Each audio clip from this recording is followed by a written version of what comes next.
ஏன்னா ரேஷன் கடையில் வந்து கைரேகை வைக்கலன்னா கார்டு செல்லாதாம்ல. உங்கள் வீட்டில் இருக்குங்களா சீக்கிரமாக வந்து கைரேகை வச்சுட்டு போக சொல்லுங்கள். ஏன்னா இதெல்லாம் முன்னாடியே சொல்லக்கூடாதா? என் தம்பிக்காரன் நேத்தா வந்து ஊருக்கு போனான். அவனை திருப்பி லீவ் போட்டு இதுக்காக சென்னையிலேருந்து வர சொல்ல முடியும்? 2000 ரூபா செலவாகுங்க. பஸ்ஸுக்கு காசு கொடுத்தே பாதி சொத்து அரைஞ்சிட மாட்டிருக்கோம். இதுக்காக இது லீவ் போட சொல்கிறீங்க? பின்ன எதுக்காக ஒர்க் ஃப்ரம் ஹோம் வாங்கிட்டு வர முடியும்? அவன் கம்பெனியில் அதெல்லாம் கிடையாதுங்க. இதுக்காக லீவும் போட வேணாம், உங்கள் தம்பி ஊர்லேருந்து வரவும் வேணாம். நான் சொல்கிறது பொறுமையாக கேளுங்க. ஃபஸ்ட்டு இந்த ரேஷன் கார்டில் யாரெல்லாம் கைரேகை வைக்கணும் வைக்க வேணாம். இந்த ரேஷன் கார்டில் ஏன் கைரேகை வைக்க சொல்கிறாங்க, அப்படி ஒரு வேளை வைக்கலாம் என்ன பிரச்சனையாகுன்னு சொல்கிறேன். அதுக்கப்புறம் ஊரில் இருக்க உங்கள் தம்பி வரலாமா வேணாமல் முடிவு பண்ணிக்கோங்க. சரி சொல்லுங்கள். உங்கள் ரேஷன் கார்டு டைப் என்ன? ரேஷன் கார்டில் டைப்பா? ஆமாங்க. ஐயோ, நான் இதை விசாரிச்சுட்டு போகலான்னு தானே அந்த கார்டெல்லாம் அட்டு வரலையே. சரி பரவாயில்ல, இந்த வெளியூரில் இருக்கவங்களாம் எப்படி லோக்கல்லேயே கைரேகை வைக்கலாம் நான் சொல்கிறேன் கேளுங்க. இந்த கைரேகை போது எதுக்கு வைக்க சொல்கிறாங்க அதை சொல்லுங்க. இந்த அரிசி பருப்புலாம் யாருக்கு? உண்மையாகவே கஷ்டப்படுறவங்களுக்கு தான். ஆனால் அதுலேயும் ஏமாத்துறாங்கல்ல முன்னாடியிலேருந்து. அதையெல்லாம் குறைக்கிறதுக்காக தான் இந்த ஐடியா கொண்டு வந்திருக்காங்க. முன்னாடி என்ன பண்ணுவோம், ரேஷன் கார்டை கொண்டு வந்து கொடுப்பீங்க, அதில் என்ன பொருள் போகிறோன்னு எழுதிட்டு பில்லை போட்டு கொடுத்துருவோம். யார் ரேஷன் கார்டு வச்சுருக்கீங்களோ அவங்களே வந்து கையெழுத்து போட்டுட்டு போங்கன்னு சொன்னோம். இப்போ அதுக்கப்புறம் இன்னும் அதில் ஸ்கேம் நடக்குது அப்படின்றதெல்லாம் மறுபடியும் அதை குறைக்கணுங்கிறதுக்காக கைரேகை வச்சுட்டு போங்க.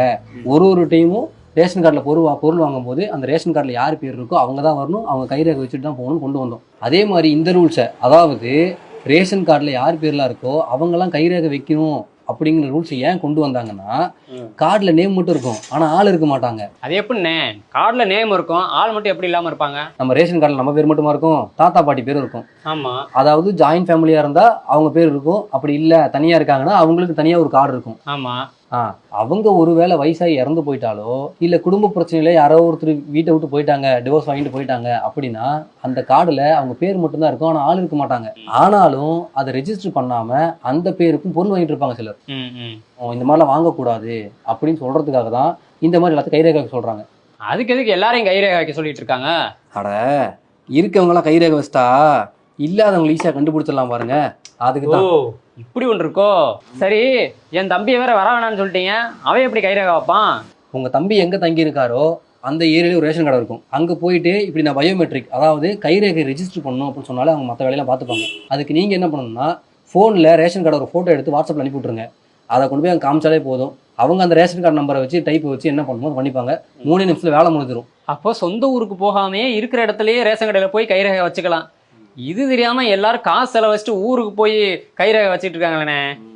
இருந்தாலும் அவன் நிற்க நேரம் இல்லாமல் ஓடிக்கிட்டு இருக்கான். இதில் அடிக்கடி வந்து கைரேகை வை, கால் ரேகை வைன்னு. சரி, இதாவது பரவாயில்ல, நாம் வந்து நல்லா இருக்கோம், நடக்கிறோம், ரேஷன் கடையில் வந்து கைரேகை வச்சிடுறோம். இந்த வயசானவங்க நடக்க முடியாதவங்க எப்படி நடப்பாங்க?